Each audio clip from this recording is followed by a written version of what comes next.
Ladies and gentlemen. Ladies and gentlemen. You're allowed to say that again. Welcome to another edition of Driving Perilously, a show in which we turn on the radio and talk about what it is that's going on. What it is that's going on is NPR is up to its normal tricks. I don't know if I should single out NPR. That's just who I happen to be listening to. But I remember when Obama was president that the news pretended like everything he did was slightly questionable to wonderful. And then I remember when Bush was president and most of what he did was, they told us, was somewhere between laughable and okay. And then when Trump was president, everything he did was wrong. Every single thing he did was wrong. And I know the people who hated him so much weren't any happier when he wasn't president anymore. And now they've been miserable for the whole time, when he was president, when he wasn't president, and when he's president again. So I don't think Trump is their actual problem, since they were just as miserable when he wasn't in office. But whatever. So I'm listening to NPR, and they're talking about a good story about climate change. Well,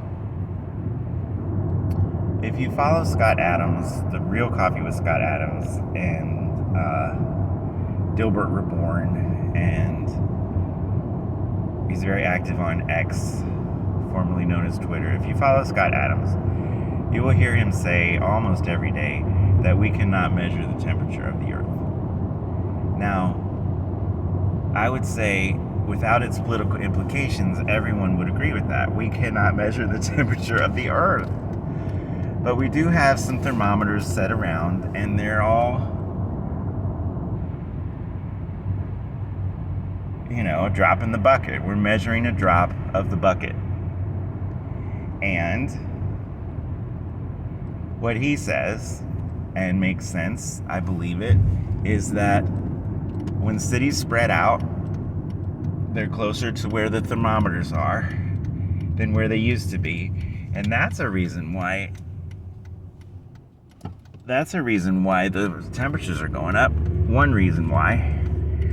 I'm sure there are thousands of reasons why. And it all comes together into something that is too big for us to measure. Now, is it happening? Maybe. Why is it happening? I don't know. And I don't think you know either. I think you've been told. And you might be right. But I believe there is a coming realization that we do not know the temperature of the Earth, and people are going to start realizing that. And so they have to have stories about climate change that are good now. And I just heard one. How resilient this national park is. I think it's Glacier National Park. How resilient this national park is, because the glaciers receded and the glaciers came back and the animals left and the animals came back, and it's this wonderful, wonderful ecosystem. And, I would say proof of the resilience of nature as designed by God, but they're not going to say that on NPR. But this beautiful, wonderful, excellent ecosystem. Oh, it's so resilient. It's so wonderful. And then they tell us why they're telling us this.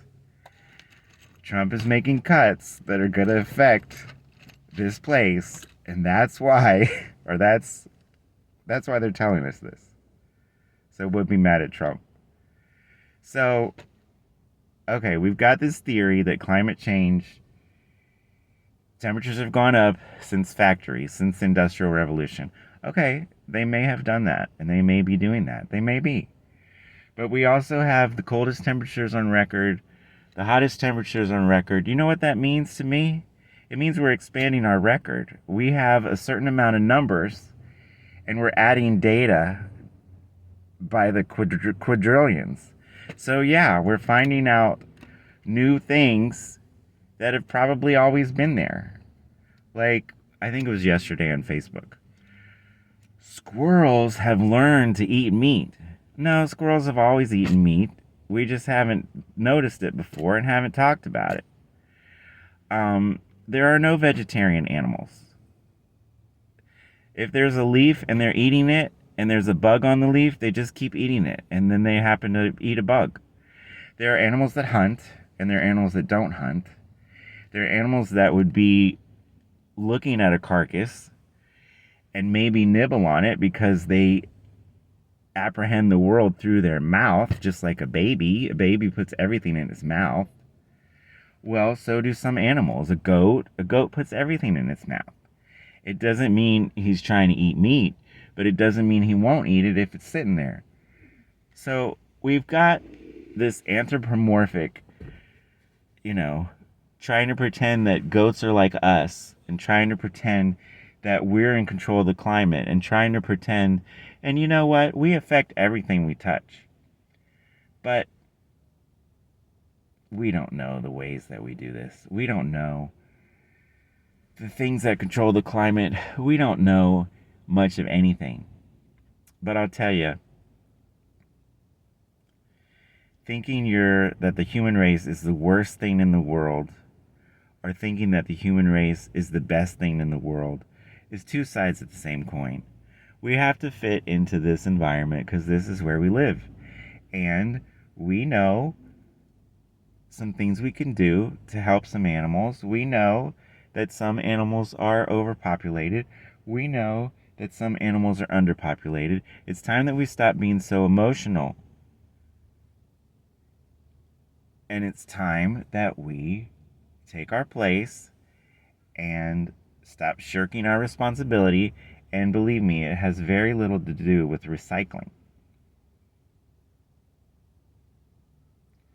So if you think that is heresy, examine your beliefs. You want to think recycling is helpful because it's something you can do. Well, it may be helpful, but it's not going to change the amount of consumption and waste and brainlessness that we're engaged in. It's just not gonna. And if you think that stopping factories is going to change the world, well, why is everything that you buy made in a factory? You follow me? I know it's scary, but we have to grow up a little bit. And we have to say that the news is lying to us. Unfortunately, we don't know where the truth lies. But they're picking a story to tell us a conclusion that they already have. So NPR wants to tell me that Trump is terrible, and they're even going to go so far as to pretend like climate change is okay to tell me he is terrible. Well, he's a person, and he does terrible things and good things and wonderful things and says wonderful things and says terrible things just like every other human being on the planet. But if he's followed around with the camera,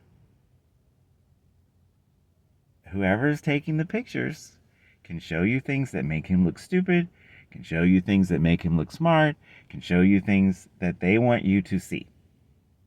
And if you haven't ever listened to him, you can't blame the media for that. Or can you? Can you just keep going on in your NPR bubble? Just keep kicking the can down the road? We'll just spend as much on this budget as we did for last year. Oh, we'll just spend on this much on the budget that we did for last year. Oh, we haven't increased the budget. Yay. Do you realize the looming deficit? We have to stop spending money in the government because we conflate government with free. Just the other day on NPR, there was someone who talked about something that was paid by the government and they used the word free. Hello? We're supposed to be the government. So if we're the government and we're paying for the government, it's not free. Hello? So we have to take drastic measures and see if we can fix it. Do I think that some things are going to get fixed? Yeah. Do I think enough things are going to get fixed? I don't know. But we have to try something different. And somebody's willing to try something different, and some people aren't. So, where are you? I don't know where you are, but I do know that we all need to grow up. All right, that's it for this episode. It's enough rambling for today. And yeah, take care.